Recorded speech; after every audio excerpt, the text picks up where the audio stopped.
Okay, let's Winds of War. Let's do that Yeah, just briefly. That was a huge novel, as I recall, the very Herman Wouk big novel. novel that Herman did not want to do. Did not want to do as a No, miniseries. no. Did you have to convince him then? Um, Barry Diller did it. Barry was obsessed with getting that property. And before he left ABC, actually, maybe when he was still at Paramount, he worked on it. And he did. He made a deal with Herman finally. It took him 4 or 5 years. The deal was unlike any deal ever because there were phenomenal amounts of restrictions. There were restrictions in terms of what scenes you could show, what scenes you couldn't show. There were restrictions on how many commercials. There were restrictions on kinds of advertisers that would be acceptable to Winds of War. There were on number of station breaks. It was an unbelievable contract. Unbelievable contract. But we got the property with a lot of impingements connected to it. And it was an enormously expensive project, too, Yes, wasn't it? very, very. I can't remember, but it was like, I don't know, 70, $80 million or something. And it was Herman also had the right to prove the writer. So we started looking for writers to write it. And we got people in. Herman wouldn't approve, Herman wouldn't approve, Herman wouldn't approve. And finally, we got a guy, an English guy, and Herman read all this stuff, was very studious about it, and finally approved the guy. And the guy got in about a month later, had a heart attack, and died. So there we were again. So now we're 2 years in, and we haven't got anybody, and we don't know what we're going to do. So Dan said, I got an idea. Herman should write the scripts. I said, well, I don't know. He said, well, here's what we'll do. Herman will write the scripts. He'll approve himself as writer. We can pretty sure of that. And we might get this project off the ground. And he said, and I'll back him up. Earl Wallace and I will be in the back room.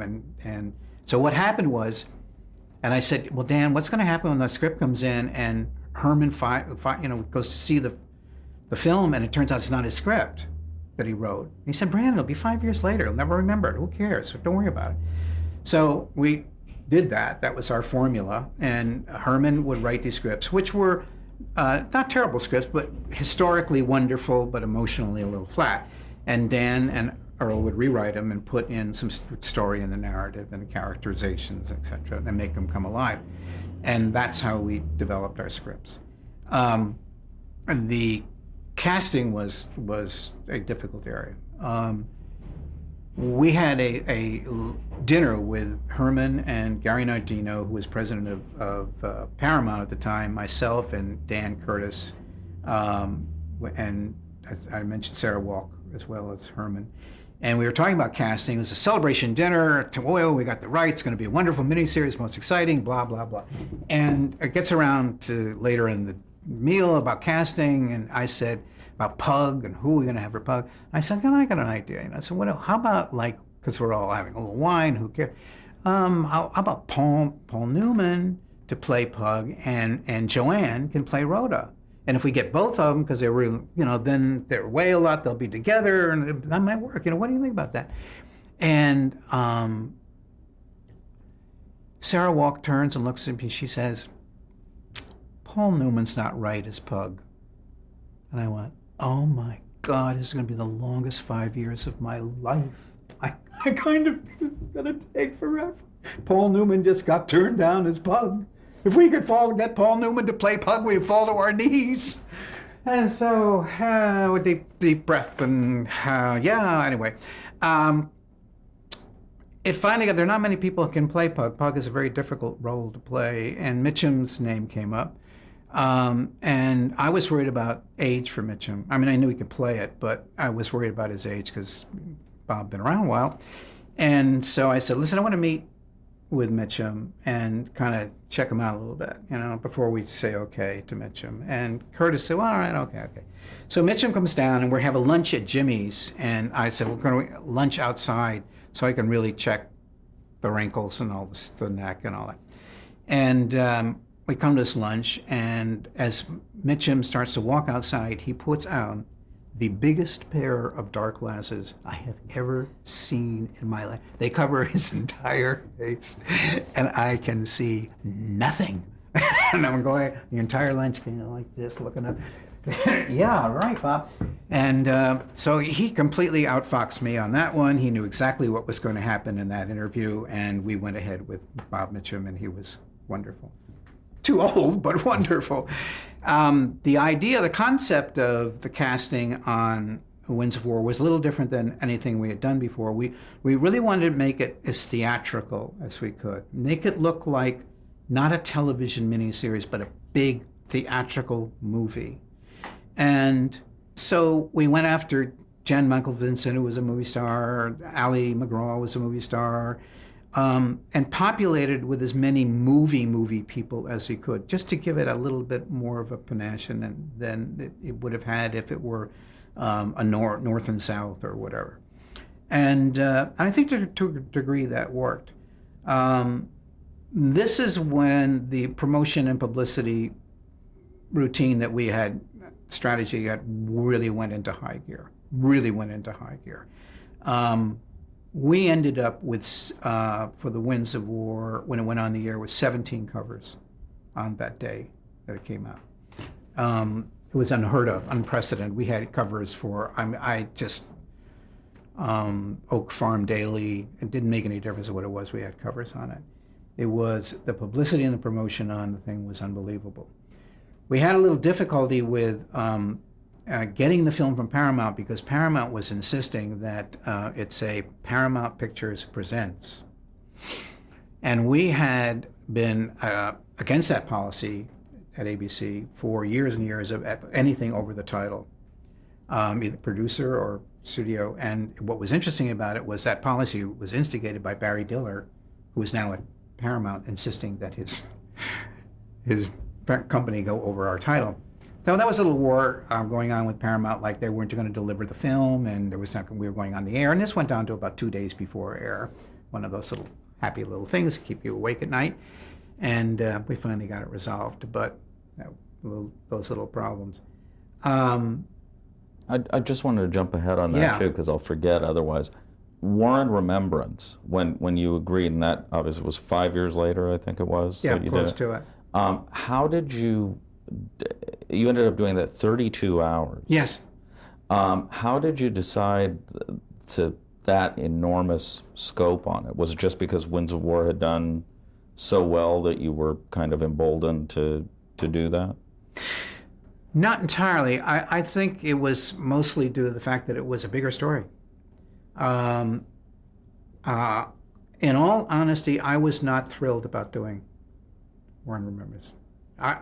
It was a deal made, I think, between Fred Pierce and Barry Diller, and I was not looking forward to it. And I was not looking forward to it because I thought it was going to be very, very difficult for it to succeed and be as successful as the Winds of War was. And at the same time, I thought doing it creatively well was going to be very, very, very difficult. And so I went into it somewhat reluctantly, although when I finally rolled up the sleeves and all of that, I really did get into it. One of the things that happened in Winds of War and Remembrance was, to Dan's everlasting credit, this was an extraordinary film in many ways, such as this film was the first film shot in Auschwitz ever done. It was 2 years of negotiation to get in. So that whole sequence in Auschwitz, which was an incredible sequence, was for the first time American audience had ever seen it. And the kind of detail that went into the making of War and Remembrance was phenomenal. We had pieces of prisoners' cotton uniforms from Auschwitz that we'd taken and then reworked the cotton to get exactly the same fibers to build for our costumes. It's hard to believe what 46,000 people worked on War and Remembrance. 46,000 people. It was a huge, huge undertaking. It was a $135 million undertaking. I never thought it would do as well as the first one. I thought it would do okay. It was a great storytelling. Dan did a brilliant job on it. the bloom was coming off the miniseries Rose, but there were other problems as well. One of them was the 1988 strike. And we had to schedule, we had nothing on the air, so we had to bring War and Remembrance, part of it into November, when we played it in November, and part of it, the other part of it went to May. So we had a huge gap between those two exposures. And therefore, people lost interest. What a surprise. The other problem with it, I think, was it was a sequel, and therefore not as interesting. We lost some of the cast that we had in the original that were not in the next one. The other problem was how we scheduled it. We scheduled a lot of 3 hours, and television had changed in that time. Television had changed immensely. It was no longer 3 or 4 networks who controlled 80-90% of the viewing. Now the networks were controlling maybe 60% of the viewing, and there were so many other cable stations. So if you ran a 3-hour, in the early days when you had control, there's really no other place for the audience to go. Now there are many, many places for them to go. So we lost that tool, that way of scheduling, and we scheduled a bunch of 3 hours, which I never wanted to do, but we had to, and that hurt us badly on Warner Remembrance. By the way, you said 135 million. I don't think that figure was ever reported at more than 105, was it? That would be correct. You're hearing it now, live. I think it ended up it being 135. Yeah, because I remember there was a lot of concern about the budget at the time. There certainly was a lot of concern about the budget at the time. Because halfway through the production, or not the production, just before production itself, but well after $20 million of pre-production, Capital Cities came in and took over ABC. And they had a lot of concerns about it, as I did. But we were in $20 million at this point, and to just scrap the $20 million seemed a little foolhardy. If there was another reason, if Cap Cities had pulled the plug on War and Remembrance, which they had the capability of doing, was now their network, it would have sent a message to that town that would have been so horrendous, so terrible, about cheap guys, station guys coming in who don't believe in quality programming, and the first thing they do is swallow $20 million in order to get out of a large commitment. It would have been a disastrous signal, I think, to the creative community, and they were aware of that. They just had to muffle their way through. The problem for them also was that these guys were extraordinarily talented, wonderful guys. I really, really liked the Cap Cities guys, and very able. But they were station guys, and they weren't used to this kind of deal. So, for example, and 2 months before, or a month and a half before we went on air, they were talking about how much it cost, and it was too much money, and they shouldn't have spent that much money.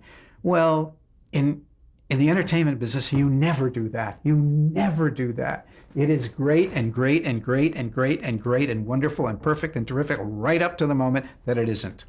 And then the next one's great and great and great. But they didn't have that mentality. They hadn't had that training.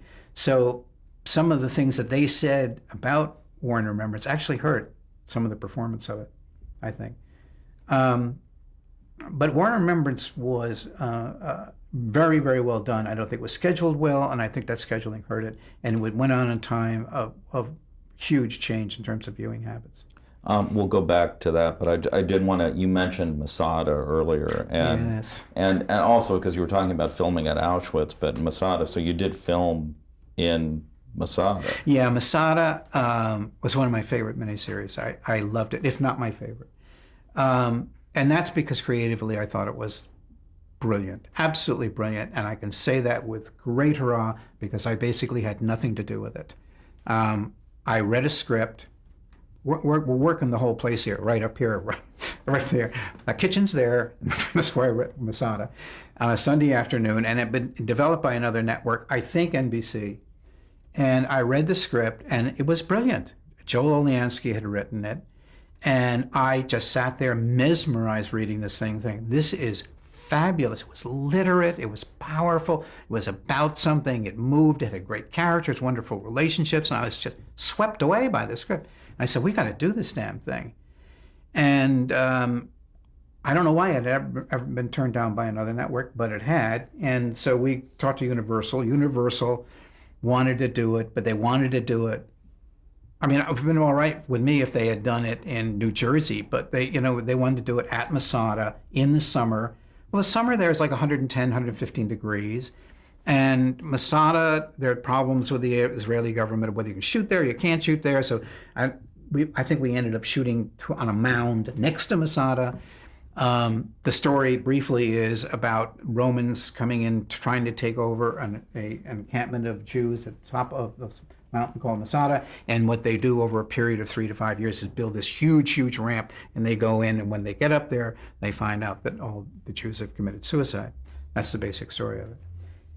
We cast, I don't know how we got Peter O'Toole. I don't remember how we got Peter O'Toole. It was a miracle of the lifetime, except Peter O'Toole is always good in Roman, any kind of Roman, German, general kind of stuff. He's fantastic.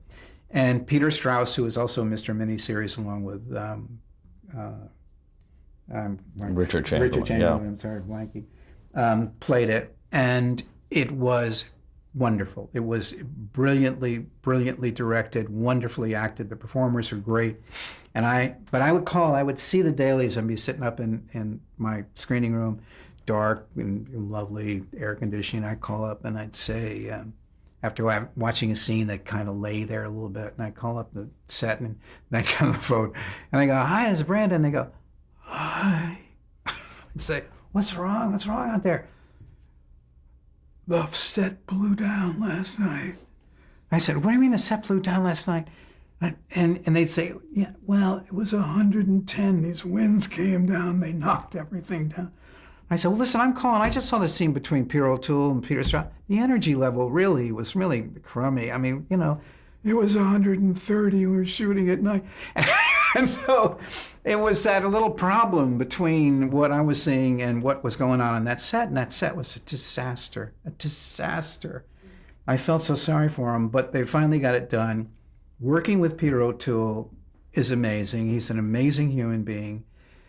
I'm not sure I totally understand him. I went to a dinner with him at Elaine's in New York, and I was seated there with a bunch of people, and Peter O'Toole was talking, as he's wont to do, about something political. And he was talking, he was out of this, and I don't believe it. It was so shocking to me. I just couldn't. And he was on, and everyone sat there mesmerized by him. And he's talking on. And finally, he ended the sentence, which was 8 pages long. And I stopped, and I looked at him, and I thought about what he was saying, and I realized I have no idea what the man said. He had no idea what he had just said, but he says it so wonderfully, so brilliantly that you're completely mesmerized, which certainly makes him a wonderful actor. But Masada was a joy and extremely good rating and enormous press, very good press, wonderful reviews on it. It was a pleasure from top to bottom. Great show. Let's segue, because I know we're going to have missed a few things, but let's segue to taking over the entertainment division. Oh yeah, that happy moment. Well, I've wondered about that. One of the things that always struck me about that is I always got the impression that it was a little bit reluctant that you took that job. So how did that? It was 1985. How did that? Here's come what about? happened. I had turned the job down about 7 or 8 times. And I flew, they had offered me again, Cap Cities was coming in. It was the last piece of casting they needed to do before the takeover, officially taking over. And they wanted to know who was going to be running the entertainment division. They had offered me the job, I turned it down. They offered me the job, I turned it down. Then Fred Pierce flew out, I met with him. He said, "Would you please do this job?" And I said, "I'll think about it. I'll fly to New York next week and I'll tell you." I flew to New York, I met with him. I said, "Fred, I thought about it. You're great. I think I've met these Cap Cities guys, but I hear they're terrific." I said, "I'm not going to do the job." And he said, "No." I said, "I'm not. I can't do this job. I don't like this job. It's not for me. I'm not going to do it." And he said, "Well, let me talk with Leonard." He goes in the office, brings Leonard in. And Leonard says, "Brandon, let me talk to you a little bit about this job." I said, "Oh, hey, Leonard." And it's Leonard Goldenson. And he says, "What is it you don't like about this job?" He said, "Well, I don't want to do this." And he said, "We'll take care of it. Forget it. That won't." I said, we got all these commitments to Aaron Spelling, and I kind of think that we're overcommitted to him. It's a huge amount of money. I think it's a big yoke. I think it's hurting the network that we have so much to him. And he says, that's the end of Aaron Spelling. I said, well, I got this other problem. To the end of that problem. Well, I got this and it. We'll take care of that. What else is left? I said, well, nothing. I mean, he said, okay, start on Tuesday. That's great. So glad you're going to do it. And he had totally manipulated me into the job. And I didn't realize it at the time. And to his credit, everlasting credit, I was now off in a job I didn't want to do. He felt guilt about it for the rest of our lives together. He was always sorry he did it. He apologized to me profusely. And he said, we were just in a box. I got in this thing, and I don't know what made me do it, and I feel terrible. I manipulated him into it, and I feel very, very guilty. On the other hand, I should say, this was coming somewhat after the Dean of American Television Movie comment. And I was thinking, what the hell am I going to go? And then the second thing that was happening to me was thinking, well, everybody's got to row this boat sometime. I mean, you just got to do it sometime. So it wasn't all gun to the head, but it was mostly gun to the head because I really didn't want to do it. But I figured, there's some challenges here, and it might be interesting from that standpoint. But it wasn't not. I was reluctant to do it. Now you actually said after having that job, that job usually only lasts a certain 3 or 4 years. People Tops. don't last very long Tops. in that job. Yeah. Because it's the average sentence for a white-collar criminal. Yeah. But yeah. but were you unhappy while you were doing it? I mean, did you feel the weight of that job more than? Yeah, I did. Because there were lots of problems with that job that went beyond the job itself. The biggest problem I had was I was reporting to two guys, Tom Murphy and Dan Burke, who were fabulous guys, wonderful executives, very supportive guys who didn't understand what we were doing. So I was in a job brand new to me where I'm sort of teaching my bosses what's going on, why it's going on, this is what you need to do. At the same time, teaching the guys who work for me, an inherited staff, a lot of which I had to change, here's how we're going to do it. So I was teaching up and I'm teaching down. That's a long day. That's a really long day. I thought I was going to be okay because I had Fred Pierce was continuing as president of the network, and I had a great relationship with Fred. I worked with Fred for 20 years, and Fred was a real pro. He understood everything in terms of being president of the network with the entertainment division. They fired Fred 3 weeks after I was in that job. So I lost my only connective tissue. I had no one. So that made it even more difficult. We were also going through a lot of changes within the staff itself. I had to make a lot of changes within it. I also had to, the New York guys, Tom and Dan, were money guys. They didn't understand the creative side very well, and I would have to protect my own creative guys who worked for me from the pressures that came from New York. For example, we made a pilot called China Beach. It was a 2-hour pilot. We were going to put it. It was a wonderfully, beautifully made show. We were going to put it on the air, and I got a call from New York saying, we look at the schedule on this China Beach 2-hour. We got to take an hour out. I said, well, you can't take an hour out. It's not like a sausage. You can't just go with a knife and cut it in half. And they go, well, no, we need it. Brandon, tell the producer, get it down to an hour. I said, no, I can't do that. But that's kind of the problem. They just didn't get it.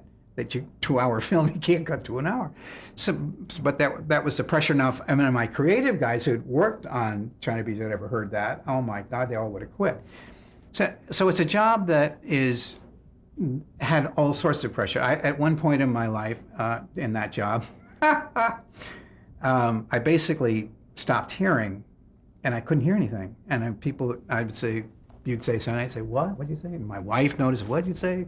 this is going on. And so I went to a doctor, hearing doctor, and they give you these things and you listen, and I did the test and he came out and I said, how am I? And the guy said, you have the hearing of a 17-year-old. There's nothing wrong with your hearing. I said, well, I can't hear anything. He said, do you have any stress in your job? I said, I got a little bit of stress. Oh my God, do I have stress? And he said, how many phone calls do you get? I said, about 120, 130 a day. He said, how many of those are bad news? And I said, about 120 to 130 a day. He said, you've decided not to listen anymore.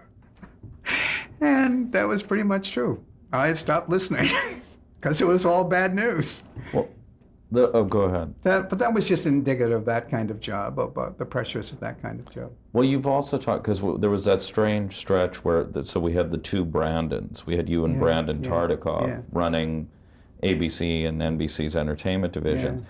And you always kind of marveled at his embrace of all of that. He loved it. He loved that job. And I did marvel at it. It's just Brandon's a different kind of guy than I am, but he just completely relished that job. You took that job away from Brandon, he'd wither and die. I mean, he just completely loved it.